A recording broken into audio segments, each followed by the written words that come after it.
Welcome to the Hump Day Hangout podcast by Semantic Mastery, where we answer your local SEO questions every week at 4 p.m. Eastern. I'm Adam Moody, and my partner at Semantic Mastery, Bradley Benner, will be sharing his decades of expertise based on not only helping others, but running his own agencies and businesses in the space. If you'd like to join us live on YouTube each week, just go to www.semanticmastery.com/HDHO at 4 p.m. Eastern on Wednesdays. If you'd like to ask a question ahead of time, go to the same link, www.semanticmastery.com/HDHO at any time and submit it there. Don't forget you can get the Semantic Mastery Local SEO Toolkit for free at the same URL. Okay, let's get going with this episode. All right, we are live. Welcome everybody to Hump Day Hangouts. This is episode number 525. Today is the 4th of December, 2024. And man, we are rolling into December, into the end of the year coming up. We got a couple of things. Wanted to drop a link to a webinar Bradley had on Monday, but we'll get to that. A couple of announcements and your questions shortly. But first, gonna take a second and say hello to the guys. Chris, how you doing today? Doing good. Lots of work as usual. Yeah, December is here, a bit cold here, but other than that, it's pretty good.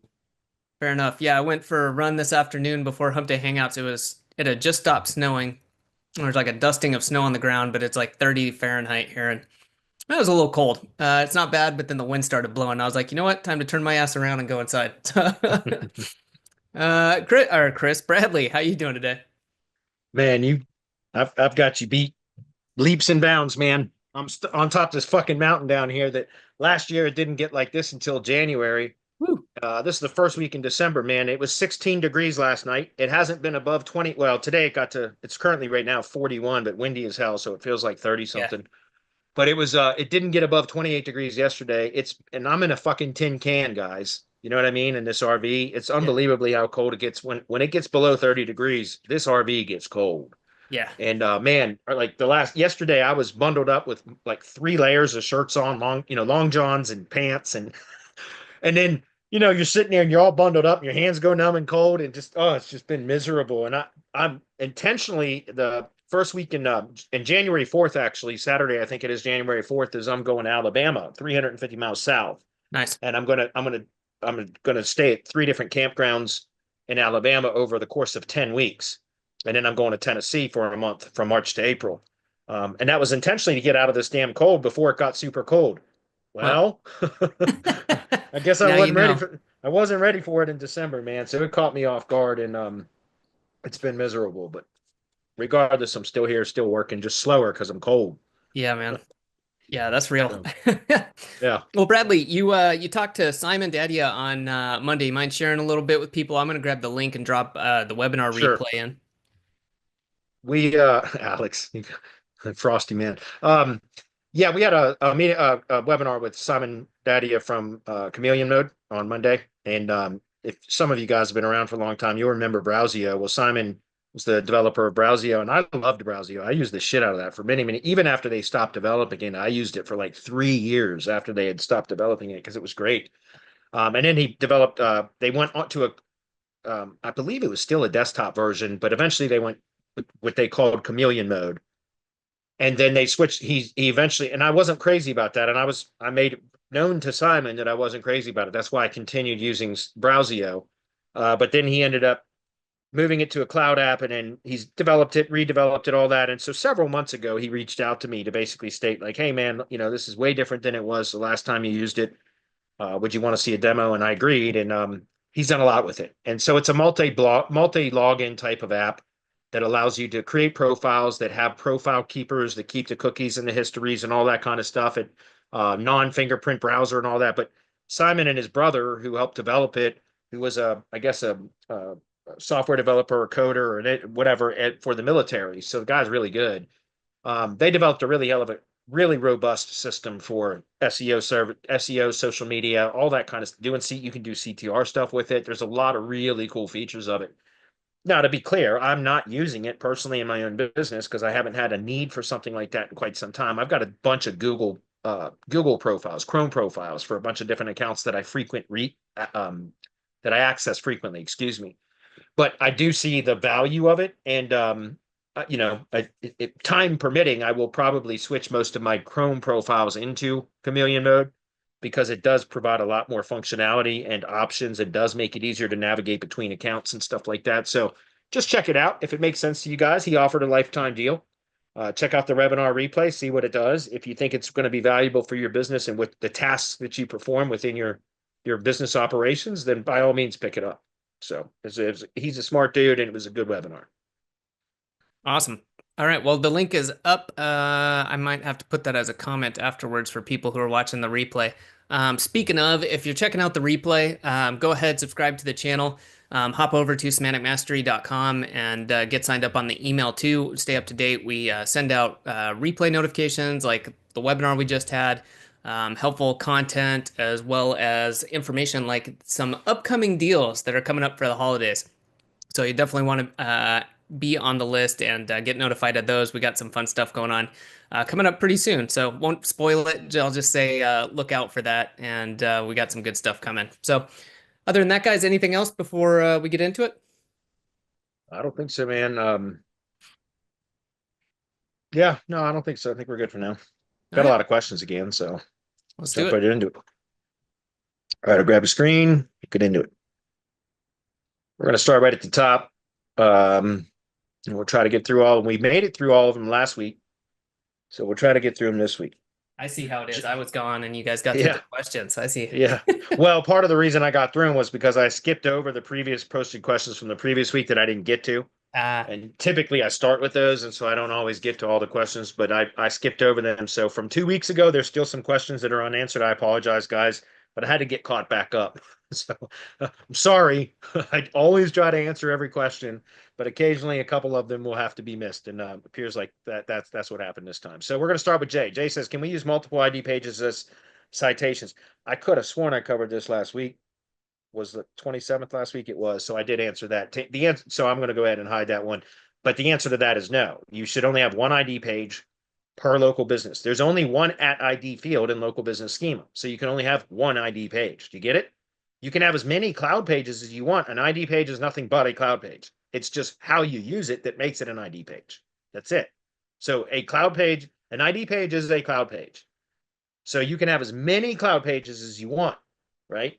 But you only have one ID page, and it's whatever cloud page you assign to the @ID field. And there is a very specific way that we build the cloud page to be used as an ID page. Okay, but there's, just to be clear, it's one ID page per local business. There's only one @ID field in the local business schema. So you can only assign one dedicated resource, which is going to be whatever URL you assign there, right? Alex says, if a keyword is not showing any search volume, would you recommend, let me zoom in on this a little bit. If a keyword is not showing any search volume, would you recommend focusing more on geo or near me type of SEO to capture the broad searches, or still proceed with targeting keyword plus city, etc.? Thanks. Well, here's the thing.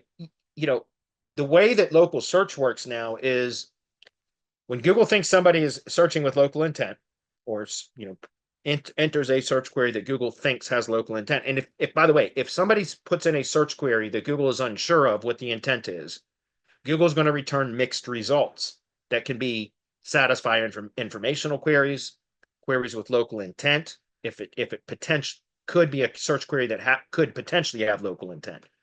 What I'm saying is there are oftentimes keywords that like won't return any results because they're like, for example, in Google Maps search, certain keywords, they're like informational queries, sometimes won't even return any results because it's not relevant to a maps search. Does that make sense? So in Google Universal Search, which is when you go to google.com, that's universal search. There's a whole bunch of different search algorithms that are combined into that. That's why it's universal search. That's why at the top of just below the search bar, you have maps, videos, images, or photos, or whatever. You have all those different news, all those different categories, because those all different search engines, and that all combined in a universal search. And when you're in universal search and you enter a search query, if Google doesn't know what the intent is, it's going to try to figure out what the intent is, or provide mixed results that can satisfy that search query around with different intentions. In other words, it can provide results that satisfy an informational query, satisfy a local one. So sometimes it might have a map pack further down on the page than you're used to seeing, right?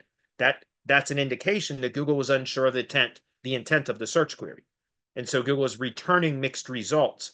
But when you add a location modifier or a specific word, so for example, I'm literally right before we jumped on the call, and that's why I was late a minute today, as I was recording a competitive link analysis video for a prospect who, an SEO who has a prospect that has a cowboy boots and a Western apparel store. That's what they have. It's a local business type of a store, but they also have an online component, like an e-commerce component. And so the 3 keywords that they submitted for me to analyze the competitive link analysis, what the top ranked competitors are doing for those search queries, was cowboy boots plus the city name, cowboy hats plus the city name, and work boots plus the city name. So when I went to go analyze the competitive link or to do the competitive link analysis, what we do with the local search, with the rank tracker reports entirely, the Bright Local reports, which is both the organic rank tracker and the local search grid trackers, we'll take the 3 keywords that the client submits for the competitive link analysis report. And then I always create 2 additional variants of that keyword. So he submitted 3 keywords with a location modifier: cowboy hat city, work boots city, cowboy boots city. So what I do with those is then I'm getting to a point here, guys, promise. Okay. What I do is then I take the keywords and I create 2 other variants of each one of those keywords, depending on how they are submitted. In this case, he submitted 3 keywords with location modifiers each, right? And so what I did was then I created cowboy hats near me, work boots near me, and cowboy boots near me, right? So work boots, cowboy hats, cowboy boots. But then for the general search query because remember, guys, near me is a location modifier, so is a city. So that when you enter in a search query that has a location modifier, that automatically tells Google that the intent is a local search query. So that's why the maps pack will show up near the top, usually at the top below all the ads, but because Google knows that search query has local intent, which is why the results are very localized. But if you were to put in just cowboy boots, cowboy hats, or work boots, now Google doesn't know whether let me demonstrate this actually. Let me pause the screen for 1 minute, guys. I think this would be relevant for you guys to you know what? Let's just do it here. If I do cowboy boots alone, just that alone, you see how this is not necessarily a local search query. You see we've got sponsored ads at the top. Then we've got, these kind of e-commerce type stores that are showing here. And I'll even allow geolocation like I just did. So that but you see what I'm saying? Like now it just refreshed the screen because I allowed it to locate. I'm not logged in. This is Firefox. I'm not logged in. So I had to allow it to determine where I'm located. And it shows exactly where I am. This is the zip code for Grundy, Virginia, which I'm surprised that it's that accurate because it usually shows I'm in Georgia. I'm through a Starlink right now. But in any case, if you take a look, this query, Google doesn't know if that query has local intent or not. So that's why it's returning this kind of carousel here with shopping ads first. Then it's showing some kind of e-commerce type sites above, and then it's showing some map packs because these are some local stores, but you see it's not a 3-pack. Do you understand? Google's not sure of the intent of this search query. So it is showing very mixed results. But watch what happens if I just go and add store to it. Watch what happens to the search results. Now that shopping carousel is no longer there, right? I am showing my screen, right? Yeah, I am. There's the shopping carousel is no longer there. And what's right at the top below the maps, or excuse me, below the ads? See, do you see what I'm saying? That the intent of the search query or what the query is changes what Google knows or understands is the intent. And so Google's going to return different results based upon what the intent is and based upon where the browser is geolocated, which, if you're on a desktop, it might not be accurate. But if you're on a mobile phone and you do a search, it's going to be really accurate, okay, as to where you are. And so to get back to what the question was so that I can answer the question, there was a reason I went through all of that, which is because it's not necessary to optimize for keyword plus city. It's better to optimize for the products or services with pages on the site that are optimized specifically for the product and or service without any location modifiers. And then by the way, let me back up. It's best to optimize product or service pages on the main site without any location modifier, but also always including the brand name. Guys, branding is the magic key to local SEO right now. I've said this repeatedly for months now, and I'm telling you that is what we're trying to do with SEO titles is create entity associations within the SEO titles so that we're trying to force Google to recognize the association between the product or service and the brand in a service or product or service page. So when you are targeting, when you're building a site for a local business, whether it is a storefront business or a service type of a business, if they're going to be building location pages so that they can try to rank across a wider area, then this is what I've been teaching now for months, or for 2 years, really. I've been teaching you should not be building keyword plus city pages anymore. Guys, that is frowned upon by Google. That was addressed specifically within the helpful content update as it relates to local. And Google has been targeting those sites. That's why they don't perform as well. And it's not necessary to do that anymore because Google has gotten so much better at determining what type of query it is, what type of intent the query has, and also it bases the results based upon what the query is, the intent is, and the location of the searcher when they perform the search. And so the point that I'm trying to make here is you are way better off building product or service pages that reference the product or service name plus the brand so that you can associate the brand with the product or service. Then you build location pages for any number of locations that you want to target that are optimized for the top level category and topic terms. So the H1 or the SEO title can be the top Google business category. If it's a GBP, whatever the top level broadest Google business category is for that particular business, you would want to optimize the SEO title for either the category or the top level topic term. What is the difference? They're all entities, right? Google business categories are Google business categories that were created from combining Wikipedia topics or entities. I call an entity, a Wikipedia page, right, is an entity, right? Like it's describing an entity is what I mean. But I call that a topic because I think it's easier to understand. There's topics and subtopics, et cetera. And entities are kind of this like, people don't really understand what entities are all the time, but it's essentially a person, place, or thing. That's it. So entity optimization is what I'm describing when I talk about category and topic optimization, because Google business categories were created from Wikipedia entities or topics, sometimes more than one entity or topic combined to create one category, right?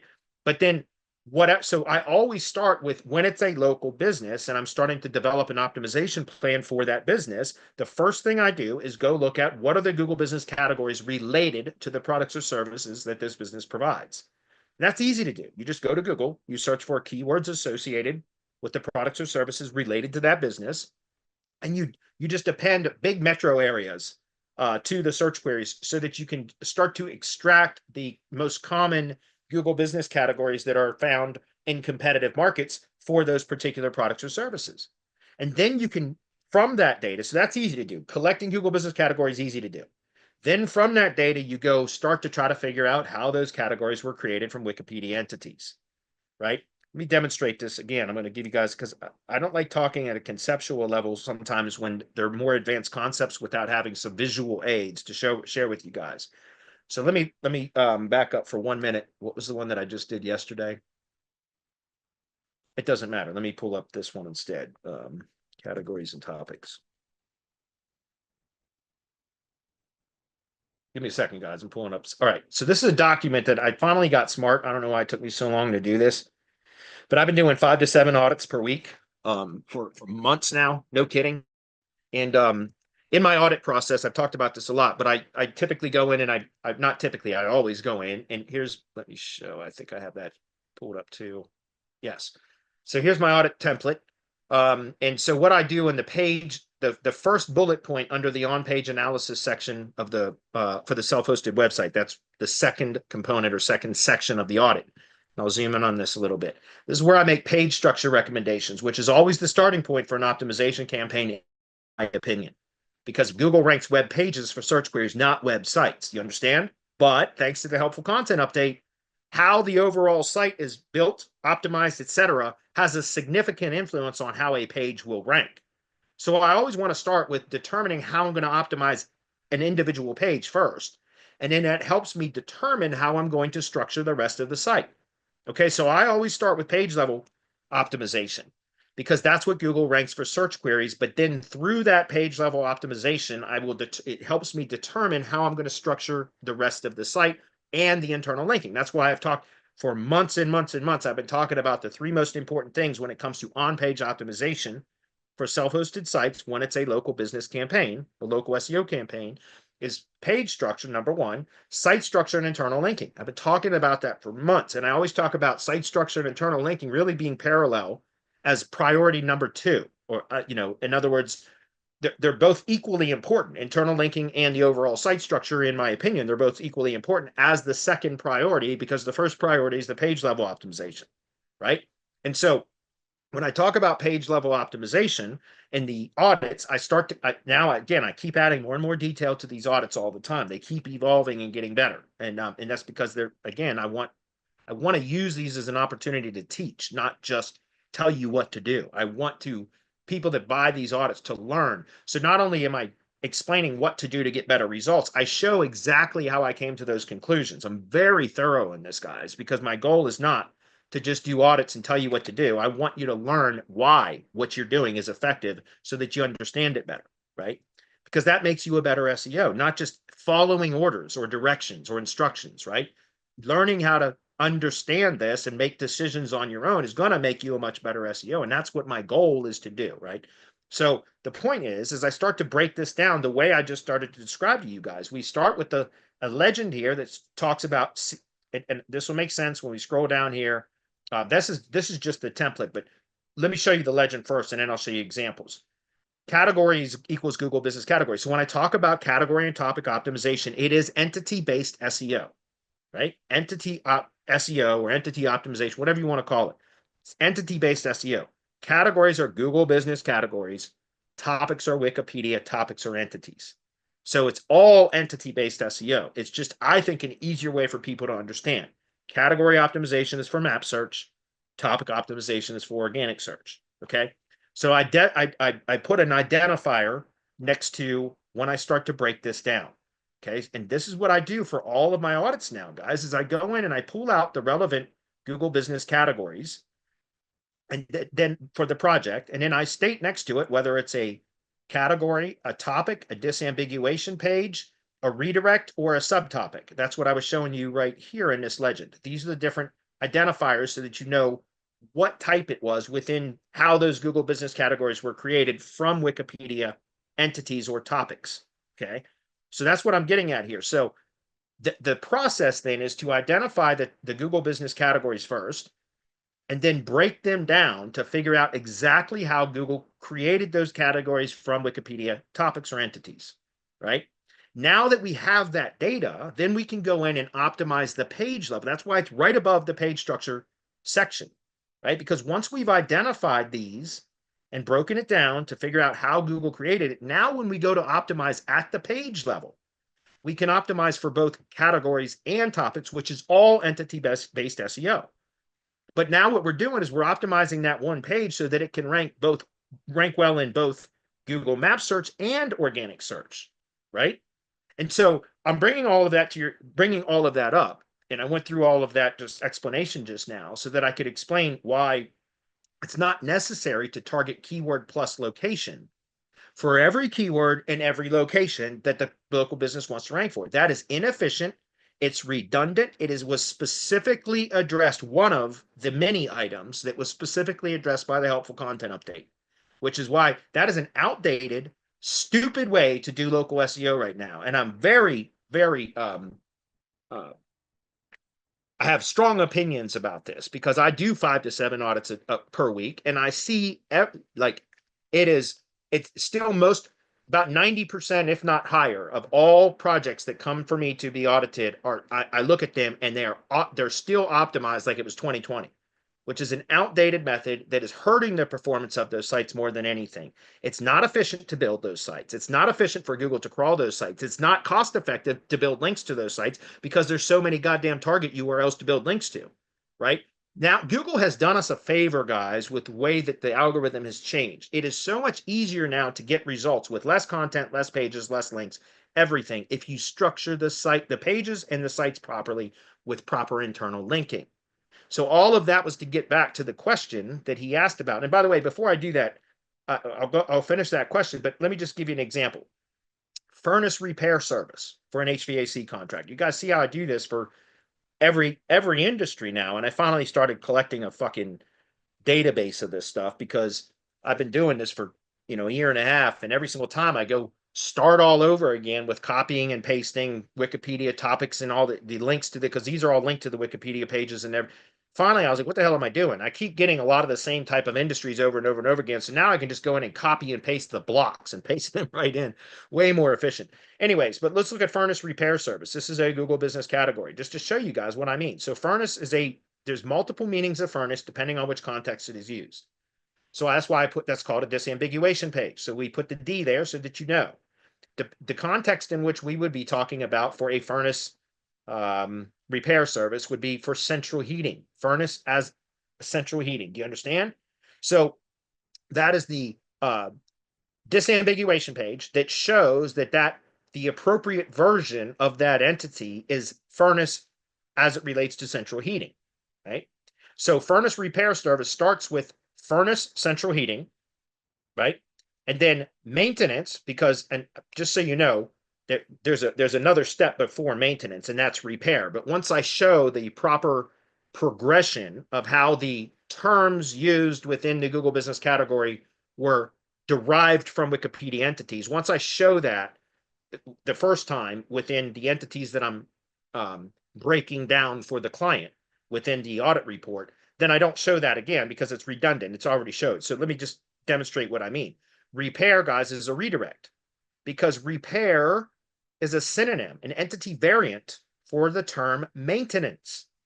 So this is what this is showing is that, like for in this one, air conditioner repair services, air conditioning has its own topic or entity, its own topic page or entity page within Wikipedia. Okay. So air conditioning is its own topic, but repair is a redirect or an entity variant, which means it's a synonym for the term maintenance, which is the appropriate and the main entity term. And okay, and by the way, I've talked about this before, thanks to one of our mastermind members named Nolan, who is absolutely brilliant. What he showed me, it was my favorite SEO tip of the entire year, and that's not a joke. I give Nolan an enormous amount of credit for this. The best SEO tip that I've heard the entire year was something so simple, and that's what I'm about to show you. That is, what are the entity variants that we can use when optimizing at the page level so that Google knows that the page is optimized for entities instead of keywords? Well, we can figure out all the entity variants by going to the primary entity page, which in this case repairs, redirects to maintenance. Maintenance is the top level entity term for all of these other variants that I'm about to show you. So within the maintenance or any Wikipedia page, any of the bolded terms, not headings and subheadings, but any of the bolded terms within the regular paragraph text of the page, that means those are interchangeable. So their entity variants are synonyms that can be used interchangeably with that term, and Google will still treat it as an entity versus a keyword. You get it? But then the other part of that is if you click on, and this was the SEO tip that I think was the most valuable that I've heard the entire year. And it's simple, but it's very, very powerful. And that is click tools, what links here. Then you click on hide transclusions and hide links and click go. All of these terms right here are entity variants, synonyms. They can be used interchangeably with this primary entity term. They all mean the same thing. You get it? And so what I'm saying is the better way to optimize now then is to build service pages or product pages. Most businesses that we work with, link building clients, everything, are service businesses, not product businesses. That's not to say that we don't also do it for that too, but the majority of them are service type businesses. So let's just call product and service pages service pages. That's what I typically do, right? So a service page should be optimized for service and brand with no location modifier in the SEO title, because that service should be available to every one of the locations that this website is targeting within their service area or where they want to rank, right? So why put a location modifier in the service page title? You shouldn't, because that limits that service page, that service, to only be ranked to really only be relevant to that one location. I still see this all the time, right? All the time. Even if they have supporting location pages on the site, they still put the main city that they want to rank for in the SEO title of the service pages. Well, doesn't that limit that service to really only be relevant to that one city? That's a yes. So why do that, right? Why not make the service available to every location that has a supporting location page within the site? So how do you do that without doing service times city for every service times every city? Easy. You do it through internal linking and through topic and category and topic optimization, which is entity-based SEO. And that is by creating the service pages that are optimized for service plus brand, so that you're creating the association between the brand and the service. And then you create location pages that are optimized for the top level topic and category terms, which means that page is optimized for both map search and organic search. And then through internal linking, you associate the location page with all of the services that are available at that location. And on each service page, you internally link from the service page to all of the location pages that that service is available to. Do you understand? What we're doing is creating, again, what is the semantic web? It's how entities associate with each other or relate to each other. So what we're trying to do is create associations in the SEO title between the brand, the products and services it provides, and the locations in which it provides them, right?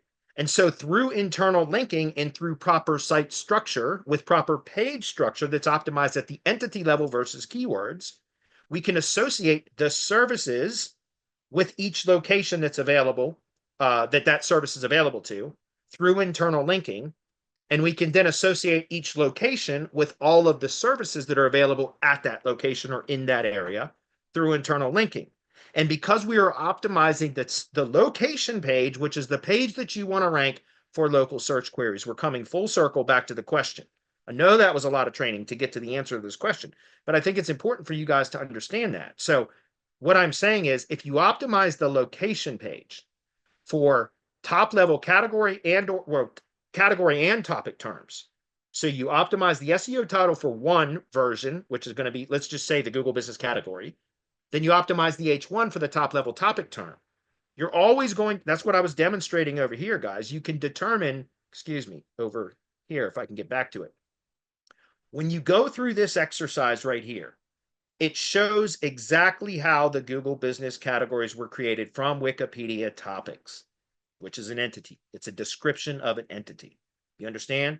And so then now we have the data that we need to optimize the page for both categories and topic terms, which is entity-based SEO.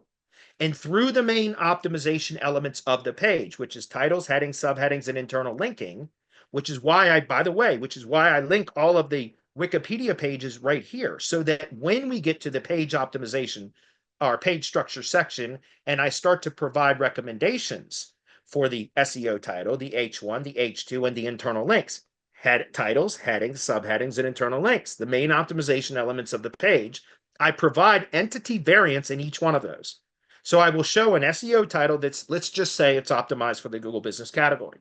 Then the H1 is going to be optimized, restating the same product and service and location terms, but using entity variants in the H1. You understand? So we are restating what the top level entity optimization for the SEO title was, but now we're using entity variants in the H1. Those are titles. Then the headings are going to be H2s. So H2s, we're going to use entity variants for both the product or service entity as well as the location entity in any of the H2s. Then H3s, 4s, and 5s, etc. Those are subheadings. Those are going to be terms that support the H2 statement. And then internal links are going to be typically optimized with an entity term that links to the specific page that's optimized at the entity level as well. Right? Do you understand? So what we're doing is we're optimizing the main optimization elements of the location page with entity variants at both the category and topic level. So optimizing for maps and organic search from one page. And then we don't have to have keyword plus city for every keyword plus every city. Now because Google has associated a whole group of keywords and search queries, phrases, etc., with a Google Business category or an entity. Remember, Google Business categories were created from entities that were sometimes combined, right? And so my point is, if we optimize at the entity-based level, we don't need to have the keyword even present on the page for Google to know that that page is relevant to that query, because Google understands that that query is part of that topic or category. Do you understand? So that's why what I was saying was that when I come back to this question, finally, should we be optimizing for keyword plus city? No, you shouldn't be. You should be optimizing for categories and topics plus city. And then you have your product or service keywords, a separate page for each primary product or service that you have on the site. And through internal linking, you do that. So you don't need to optimize for keyword plus city. You optimize for categories and topics. entity plus city. The broadest relevant entity, which would be categories and topics. That's why I go through this exercise, guys, right here, is so that we have the relevant categories and topics so that we can optimize at the entity level. And then then the location page is what you want to rank, which will include the city modifier. You understand? And we use entity variants for the city modifiers as well. An example, let's see, I'm in Grundy, VA, right? So let's just point Grundy, VA. I'll say Wikipedia. I'll give you an example of what I mean by entity variants for a location entity. A location entity, Grundy, Virginia, is the official entity name. Some other big cities like Las Vegas, Miami, etc., they don't even have the state modifier. So what would 3 different entity variants be for this? Grundy, Virginia, Grundy, VA, and Grundy. Right? There's 3 different entity variants for the location entity. So again, in each one of those main optimization elements, titles, headings, subheadings, and internal links, if we're going to be referencing the location entity, you want to use variants of it, right? So that Google knows that we are optimizing for the entity level at the entity level versus keywords. Because keyword optimization is hammering Google over the head with the same fucking keyword or close variants of that keyword, which means that page is only going to rank for that keyword and close variants of that keyword. But when you optimize at the category and topic level, so at the entity level, that page can rank for all of the queries that Google has associated with that entity, category, topic, whatever you want to call it, whether the keyword's even present on the page. Because Google understands that it is a relevant, that page was optimized for the topic with and or category, which means it is relevant to the query, even if that query isn't present on the page. That's what I'm saying. So it's a much more efficient way to build. You'll need less content, less pages. You won't have all this redundancy and duplication. You won't have to repeat the same fucking thing over and over and over again, which, by the way, did anybody enjoy building those types of sites? Anybody out there? I didn't. I hated doing that kind of stuff, but we all did it because we had to. 3-4 years ago, that's how we got results in local SEO. That is not the best way to do things anymore. And I'm not picking on Alex, by the way. That was not me, attacking Alex for the question or anything. I was hoping to share with you guys the training on why this is effective, okay? And why I go through all of this specifically. And I do this over and over and over again because it's important that is how I learned. Again, I've just developed this process over the last almost 3 years now, through just a lot of trial and error, guys. No kidding. And it makes sense to me. Like, again, I developed a method that I'm sharing with you guys. So of course it makes sense to me. But when I first kind of started thinking about this concept and everything, and then I kind of started looking at Google business categories and then started studying Wikipedia pages, when I learned that the large language models, Google's large language model was primarily trained on Wikipedia and other databases too, semantic databases, etc. But Wikipedia was the largest influencer of Google's large language model. When I learned that, that's when I started studying about the Wikipedia pages. Because if Google understands our language because of Wikipedia, then that's what we should be studying so that we can optimize what Google is familiar with.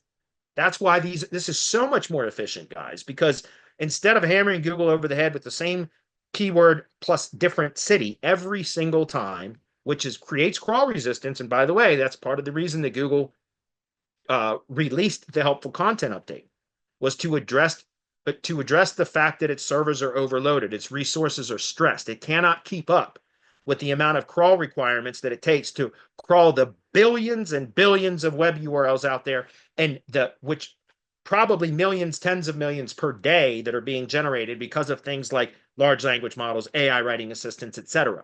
Right? The explosion of content on the web has forced Google to come out and publicly state that they are having a very difficult time keeping up with the energy requirements to do all that crawling and processing and indexing and everything. So that's why they've restricted crawl budget, or reduced crawl budget and reduced crawl cycle time for each crawl cycle. And that's part of the reason why efficiency is very important, which, thanks to Cecilia, one of our mastermind members, she coined the term, or at least she's the one that introduced it to me. She calls it crawl resistance. One of the things that we can do to help local sites perform better in search is reduce crawl resistance. Well, how do we reduce crawl resistance?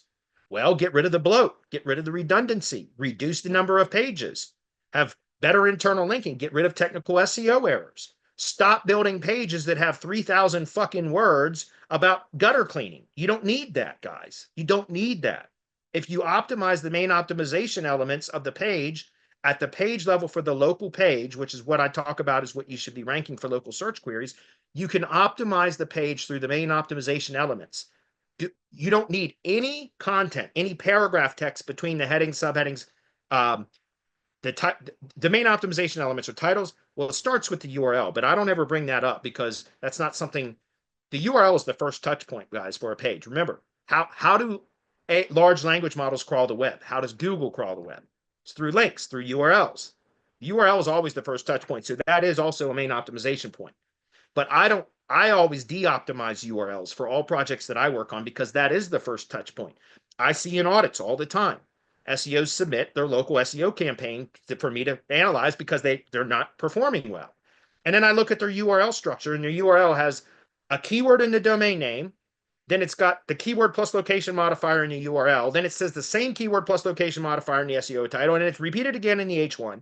Guys, that's over optimization right out of the gate. If your URL is over optimized and stuff with keywords, Google's going to review the rest of the page through a tainted lens, right?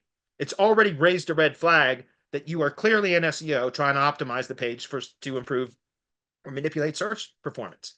So I try to de-optimize URLs and make them as short and succinct as possible, but still convey the essence of the page. And so that's why I don't typically talk about the URLs in my audits, because again, that's what I'm going to recommend are the SEO titles. So the titles, headings, subheadings, and internal links, the main optimization elements. And so what I'm getting at is that is what you optimize for Google search in local search as it stands right now. That may change where content, paragraph text between those elements might become important again. But right now in local SEO, it's not. And I've tested this and I've proven it time and again. So what you should be doing in the content between the main optimization elements, titles, headings, subheadings, and internal links, is optimizing the copy for conversion for humans, not for the search engines. So these pages that are 3,000 words for gutter cleaning plus a little tiny city, which I see that stuff all the time, is a complete waste of your time and your effort, right? Because you are building these long pages that nobody in their right mind's ever going to read. And I understand why we all did this years ago. It was for search engine optimization. But if we can optimize a page to rank now through the main optimization elements, which are titles, headings, subheadings, and internal links, then why would you need to spend all that time developing content and then repeating that same thing over and over and over again for every single city in the service area? It's not necessary. You develop one page about the service. Let's say in this example, again, gutter cleaning, right? One page that is optimized very thoroughly. You can have 3,000 words on that page if you think it needs it, that very thoroughly describes what gutter cleaning is, how the services perform, what the customer can, these are all conversion optimization things, right? What the customer can expect, what average costs are for gutter cleaning, like all that can be very thorough. That should be very thorough. Should thoroughly describe the service and what the customer should expect on how it's going to be delivered and all that kind of, if there's warranties, all that kind of stuff, right? But then the location pages can be stripped down to the bare minimum, which a location page, which is what you want to rank for a local search query, should be specifically optimized at the main optimization elements for search, but the copy on the page and the structure of the page should be optimized for converting the visitor into a lead or whatever conversion goal it is that they that business wants that consumer to take. Usually it's going to be for local businesses a lead, right? Submit a contact form, tap the call button, whatever. Okay, but the point is the main optimization elements of the page should be optimized for Google search. The content between those should be optimized for converting the visitor, which means you don't need to have 3,000 words on the location page about gutter cleaning, right? Because the location page should be optimized for the top level category and topic terms, which would be typically going to be, there's gutter cleaning service, gutter repair service, et cetera, all that kind of stuff. But roofing contractors often do that, whatever. So roofing contractor might even be what the location page is optimized for. And then you would have in the location page an H2 that states these are the services available in this city. Then you have H3 internal links with an H3 tag that lists and links to each of those service pages, gutter cleaning being one of them. Now what you've done is you've associated the very thoroughly optimized page about gutter cleaning, which is optimized both for search and for converting the visitor, explaining very thoroughly what the service is, how it's going to be delivered, what they can expect, what the timeline is, what the average costs are. All of those things are for the visitor, not for Google, right? To convert the visitor. But then now you've associated that location page with that service. And within the service page, you have an element block that has an H2 statement or an H2 heading that says gutter cleaning service area, or gutter cleaning service area locations, or whatever you want to call it. But now you have, again, that element block with internal links with H3 anchor text that list and links to each of the location pages. Now what we've got is a service page thoroughly optimized for the service that is associating all of the locations that service is available to through internal links. The location pages then are optimized for the top level category and topic terms and the city that it's located, that you're targeting. And then it's going to have the internal link block that has the links from that location page to all of the service pages that are available at that location. It's about associations. That's the semantic web, guys. So that is why this is a much more thorough and better and more efficient way to optimize. And finally, after 40 minutes of explanation, the answer to this question is no, it's not necessary to do keyword plus city. What you should be targeting is topic categories and topics plus city. And then you have service page for each service. And you don't have to optimize the service pages at the topic and category level.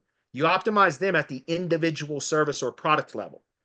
But then you associate that product or service with the location pages that are optimized at the category and topic level, so that that one location page can rank for all of the search queries for all of the services that particular business provides. That is a hell of a lot more efficient. Think about a roofing contractor that does roof cleaning, roof inspection, roof repair, roof installation. Those are 4 right there. And then they also do gutter cleaning, and sometimes they'll do siding, right? Now, let's say you've got 6 locations and you've got 6 services. That would be, under traditional SEO, 36 pages, where you're saying the same thing over and over and over again. Roof repair, city 1, roof repair, city 2, roof repair, city 3. It's not necessary. Instead, have one page that's optimized for roofing contractor plus city. And then you have a separate page for each of those 6 services. Now you've got, if you had 6 locations and 6 services, you'd have 12 pages, plus a home page, about, contact, etc. But that's a hell of a lot better than 36 pages. It's going to have a lot less link building targets too. So, and because of your internal linking, guys, think about what happens when you build a link to either a location page or a service page. It doesn't matter, because it's going to flow to all of the other relevant pages within the site through the internal linking, which is why page structure, site structure, and internal linking are the 3 most important things when it comes to on-page optimization for local SEO campaigns, right? Because if you build a link to a location page, it's going to flow to all of the relevant services. And within that page, that link equity flows down to that element block that then redistributes that link equity to all of the locations that service is available to. So it doesn't matter whether you build a link to a service page or a location page, it's going to flow, push relevance and link equity into all of the relevant pages throughout the site because of proper site structure and internal linking, right? So that's why I'm saying, guys, the whole point of this, me trying to teach this over and over and over again, is because I understand that people have a hard time grasping the concepts. And so I keep trying to repeat it and show different scenarios and how you can implement this type of a strategy, so that you finally, I want the light bulb to go off at some point, guys, and you say, because a lot of you are still doing outdated SEO tactics and you're scratching your head going, I don't understand why this isn't working. Because the algorithm has changed. It's more in the last 2 or 3 years than it had in the previous 15. I've been doing local SEO for 15 years now, and I've never seen as much changes as quickly as I've had over the last few years. I think most of these changes have done us a favor as SEOs, because I hated building sites like that. I did it because it was, effective, but it's no longer the most effective way. In fact, this, in my opinion, is actually hindering performance, that kind of stuff. Okay. Anyway, I'm going to move on. I'm sorry I spent so much time on that, guys, but that's a very important topic. And I think it's important for me to continue harping on that until more of you start doing it.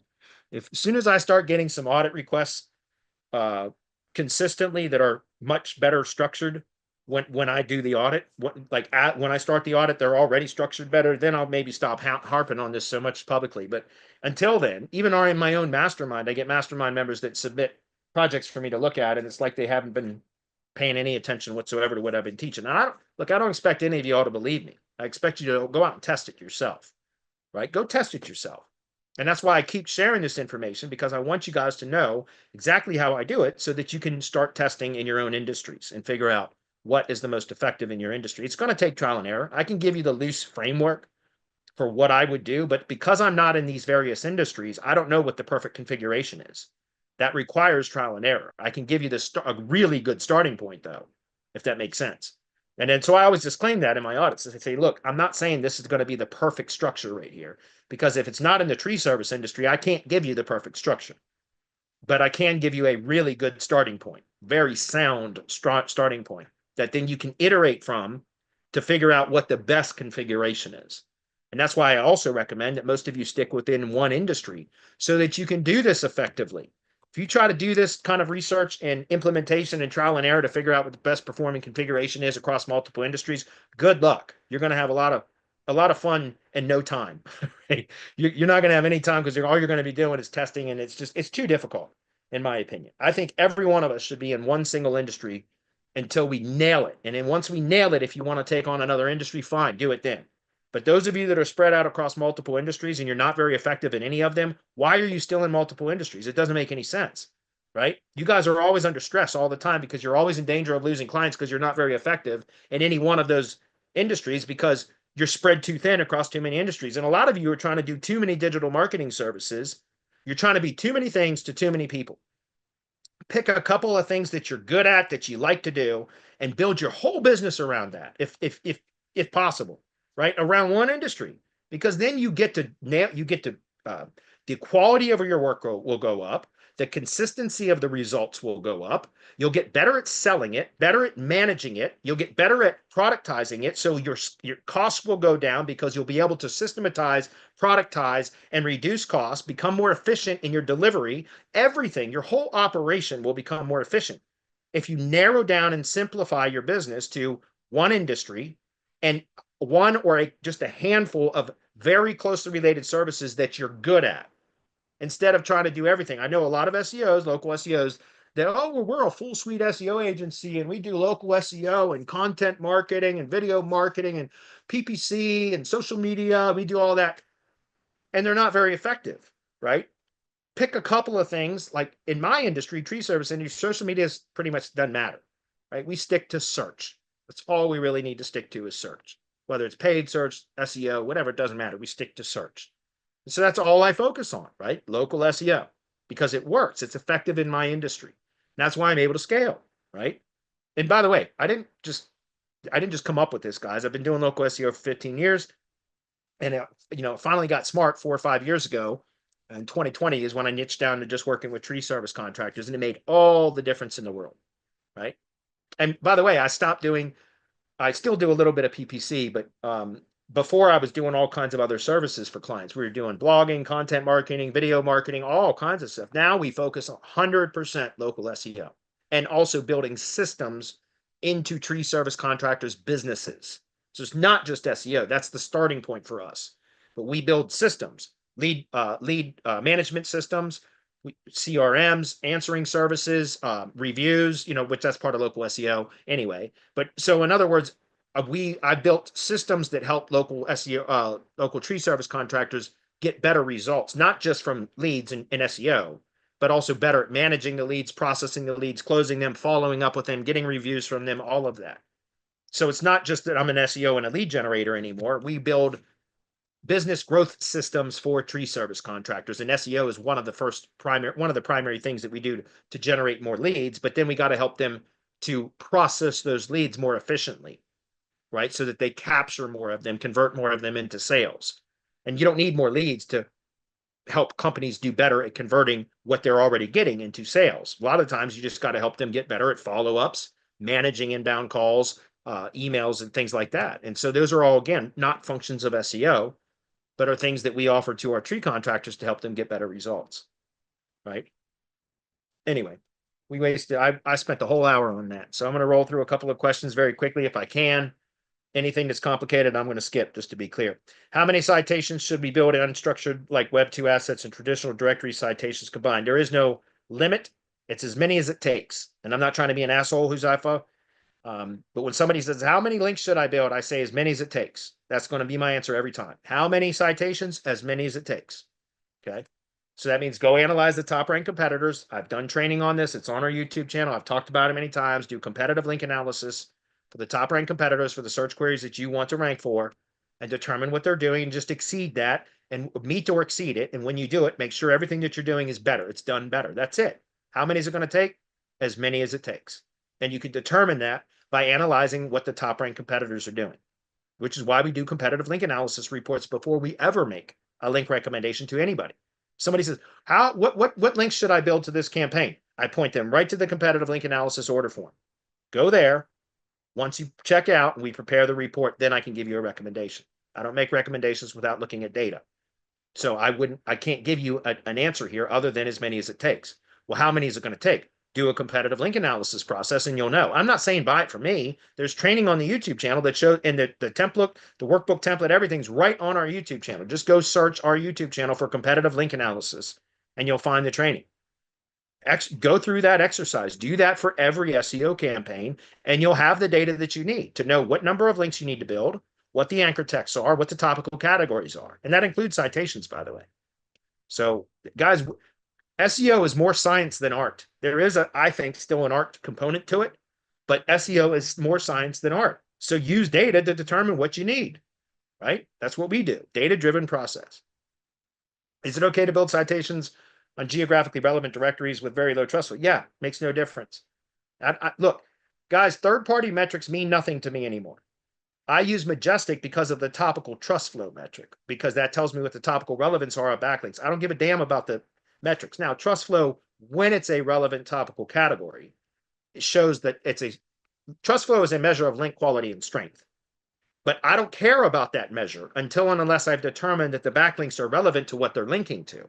Then that trust flow value becomes important, because if you have high trust flow but non-relevant link profile, Google is largely ignoring those links. So I don't give a damn about the trust flow until and unless I can determine it's a relevant topical trust flow category. But when it comes to pushing geographic relevance, I don't really care so much about the trust flow. It's the geographic relevance that I'm pushing. So because the topical categories typically aren't going to be proper when you're building links with geographic relevance. The links won't be topically relevant. And a lot of the times local links or geographically relevant links are going to have very low link strength, which means a lot of times I have trust flow value 0, which means it has no topical trust flow.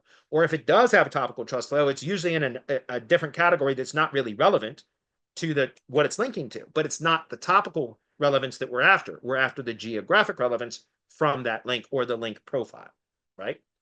So trust flow makes no difference to me when it comes to that, right? As we have to use the HTTP version of the S3 URL to add it to Search Console and inspect URLs, my HTTP version has gotten indexed, which shows a 403 error. Any idea how to fix that? Well, number one, you could do a canonical to the HTTPS version, but number two, why bother submitting the ID page to Search Console? I mean, it's a question you certainly can't answer because you're not on the call. But that's a question that I would ask all of you. Why does it matter? Why does everybody stress putting the ID page in the Search Console? What's the point? I would love to know the answer to that. Because, guys, it doesn't matter. If you build links to the ID page and you reference it in the add ID field of the local business schema, it's going to get indexed. Just be patient. It'll get indexed, right? Very quickly. I know we're going to run out of time. Just go do a real quick check, guys, about like Louisville Pelling Pro. I always show this example, but what do we see, guys? What is the third asset that you see for brand search? It's an ID page. That ID page isn't part of Google Search Console. This has never been submitted to Google Search Console. Does it matter? No. It's the third. It's usually asset number 2. For whatever reason, there's 2 pages from Felling Pro that are actually showing right now above it. But usually it's the location, it's either the home page or the location landing page. And then item number 2 in the search results for a brand search is usually the ID page, which is precisely how I designed it, guys. As I've been showing in my sales presentations, and I've showed many, many times, guys, these are the 3 primary assets that I consider make up the tier, what I call tier 0 assets, or the local entity for local SEO campaigns, right? It's the money side, or the self-hosted site is the organic side of the campaign, or the local entity, excuse me. The Google Business Profile is the map side of the entity, and the ID page is the connector that kind of ties everything together. right? It's like having a two-legged stool versus a three-legged stool. Two legs is going to be unstable, but you add the ID page that adds stability, right? And so if this is true, which is what this is my method of optimizing for local search. And if this is true, that these are the three primary assets that make up the local entity, then when you do a brand search, those are the three primary things that should show up. What do we see here? Knowledge panel, that's maps. Page URL, self-hosted site. ID page.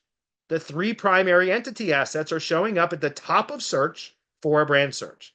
That means I did my job the way I intended to, right?